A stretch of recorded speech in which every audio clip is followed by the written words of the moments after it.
Hi, everybody.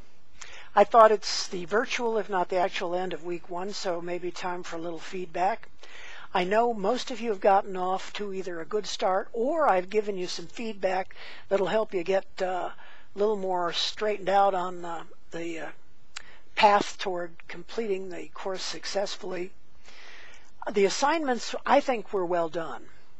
And for the most part, the discussions were interesting and informative.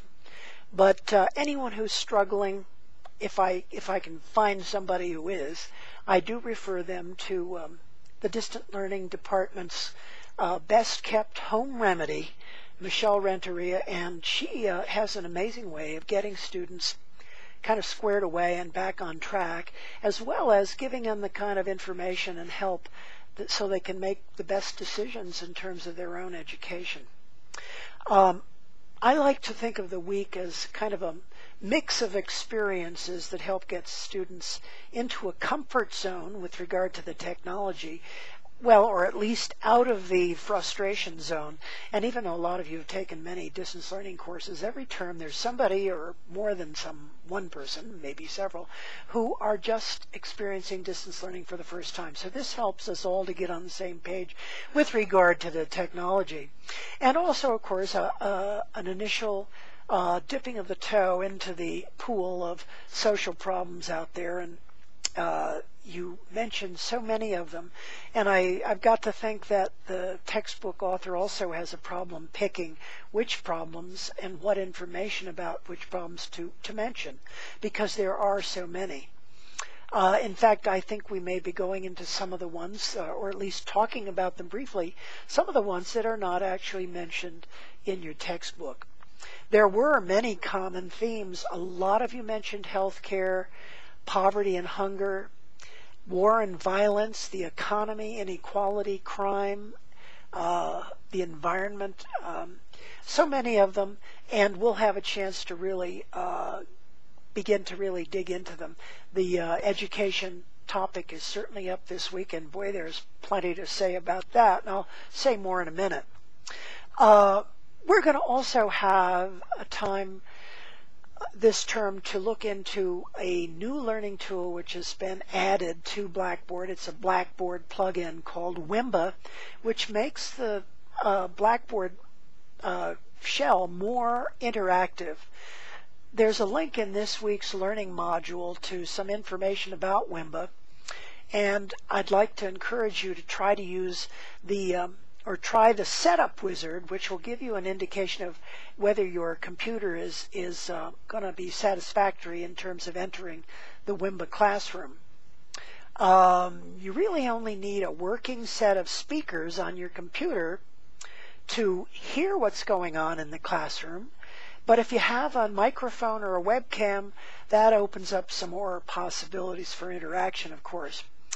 There is always text chat in the classroom, so that even if you don't have a camera or microphone, you can always use text chat to communicate ideas, information, and some other things. And if all else fails, there's actually a way of using your phone to tap into the Wimba classroom during the live session. When you click on the Wimba link on the home page, you'll see a screen that has information about the phone number. Now, I don't recommend that as the main way of connecting, but it is a last resort, and I did have to use it on one occasion myself, so I know it works.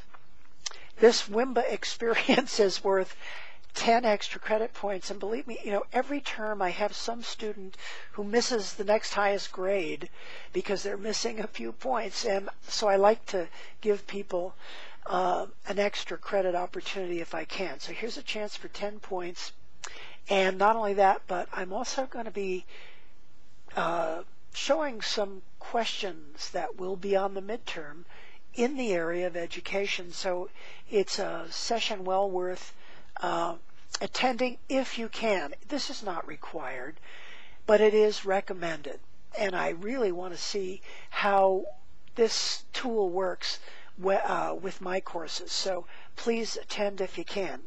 Don't worry if you can't, but if you can, good deal. Let me know if you have questions about it as you explore.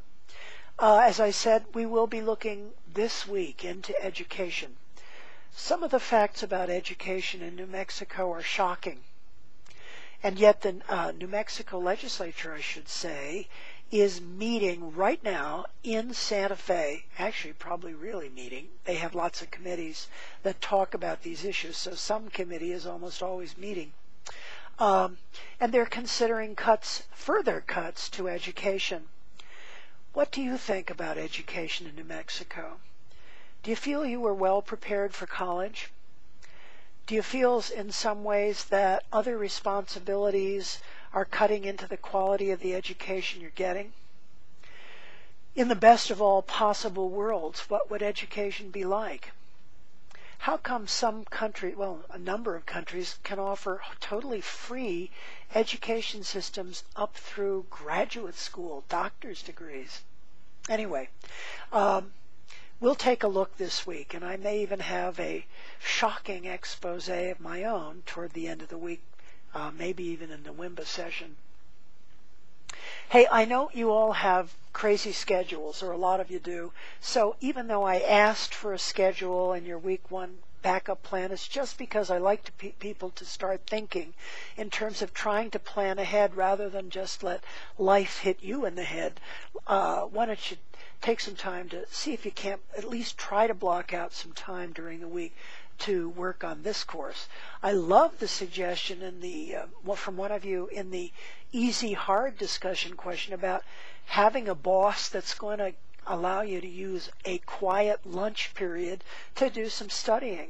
That's great. I've never, actually in 4 or 5 years of doing this, I've never had anybody have a boss do that, although I will say over the last 4 years, more and more bosses are responding positively to the whole education and support letter notion with, an amazing array of opportunities and support for students in my classes. So I'm grateful for all of that you did to pump up your support network, or to at least acknowledge how good the network is that you already have.